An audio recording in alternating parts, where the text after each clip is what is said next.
Coaching centres को लेकर action में सुप्रीम कोर्ट, कहा बच्चों की जिंदगी से कर रहे खिलवाड़। दिल्ली के ओल्ड राजेंद्र नगर में राव IAS कोचिंग सेंटर में हुई घटना को लेकर सुप्रीम कोर्ट एक्शन में है। कोर्ट ने मोदी सरकार और दिल्ली की अरविंद केजरीवाल सरकार को नोटिस जारी कर कोचिंग सेंटरों में बच्चों की सेफ्टी के लिए गाइडलाइन बनाने को लेकर आदेश दिया है। कोर्ट ने बेंच ने कहा कि कोचिंग सेंटर के बेसमेंट में बारिश का पानी भरने से उसमें डूबकर UPSC की तैयारी कर रहे 3 स्टूडेंट्स मारे गए। हिमाचल प्रदेश के 3 जिलों में बादल फटने से अचानक आई बाढ़ में 13 लोगों के शव बरामद। राज्य में 662 करोड़ रुपए का नुकसान। रविवार को मंडी और शिमला जिलों से 4 शव बरामद होने के साथ हिमाचल प्रदेश के 3 जिलों में बादल फटने से अचानक आई बाढ़ के कारण मरने वालों की संख्या बढ़कर 13 हो गई है। आधिकारिक आंकड़ों के अनुसार 31 जुलाई की रात को कुल्लू के निर्मंड, सैंज और मलाना, मंडी के पधर और शिमला के रामपुर उपमंडल में बादल फटने की श्रृंखला के बाद 40 से अधिक लोग अभी भी लापता हैं। भारत से संपर्क बढ़ाने के लिए जल रेल मार्ग का विस्तार करेगा नेपाल। नेपाल के प्रधानमंत्री के ओली ने रविवार को देश के जलमार्ग और रेलवे के विकास के महत्व पर प्रकाश डाला तथा भारत के साथ संपर्क बढ़ाने की संभावनाओं पर जोर दिया। भौतिक अवसंरचना एवं परिवहन मंत्रालय के तहत सड़क विभाग की वार्षिक प्रगति समीक्षा बैठक में ओली ने सिविल सेवकों को भारतीय सीमा के पास हनुमान नगर से त्रिवेणी और देवघाट तक स्टीमर सेवाओं के संचालन के लिए एक योजना का मसौदा तैयार करने का निर्देश दिया।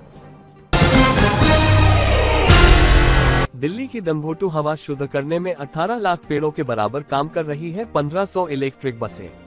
दिल्ली में DTC के बेड़े में शामिल 1500 इलेक्ट्रिक बसें पर्यावरण के लिए वरदान साबित हो रही हैं। इन बसों के सड़कों पर उतरने के बाद दिल्ली की दमघोटू हवा में सुधार होने लगा है। एक रिपोर्ट में कहा गया है कि इलेक्ट्रिक बसों ने 91,000 टन कार्बन डाइऑक्साइड को वातावरण में उत्सर्जित होने से रोकने के लिए 18.20 लाख पेड़ों के बराबर काम किया है। हेल्थ केयर सेक्टर में उतरने की तैयारी में बजाज ग्रुप देश के इन शहरों में खोल सकता है हॉस्पिटल्स। करीब 98 साल पुराना बजाज ग्रुप अब हेल्थ केयर सेक्टर में उतरने की तैयारी कर रहा है। मीडिया रिपोर्ट के अनुसार बजाज ग्रुप की योजना एक हॉस्पिटल चेन खोलने की है, जिसकी शुरुआत मेट्रो शहरों से होगी। बता दें कि यह ग्रुप हेल्थ इंश्योरेंस में पहले से ही एक्टिव है। आज इस ग्रुप की वैल्यू करीब 1.46 लाख करोड़ रुपए है।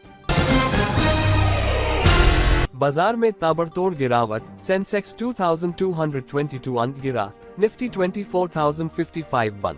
अमेरिका के कारण भारतीय शेयर मार्केट धड़ाम हो गए।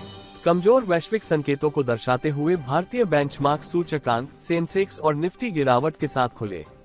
BSE सेंसेक्स 2393.77 अंक गिरकर 78,588.19 पर, जबकि NSE निफ्टी 414.85 अंक गिरकर 24,302.85 पर आ गया।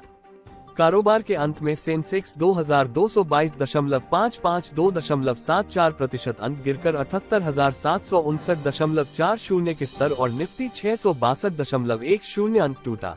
ये 24,055 के स्तर पर बंद हुआ।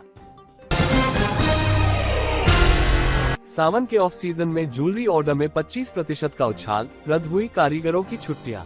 कोलकाता के बहुबाजार, बड़ा बाजार, डोमजूड़ और सिंथी मोड़ से पूरे देश में 40% सोने और चांदी के गहनों की सप्लाई होती है।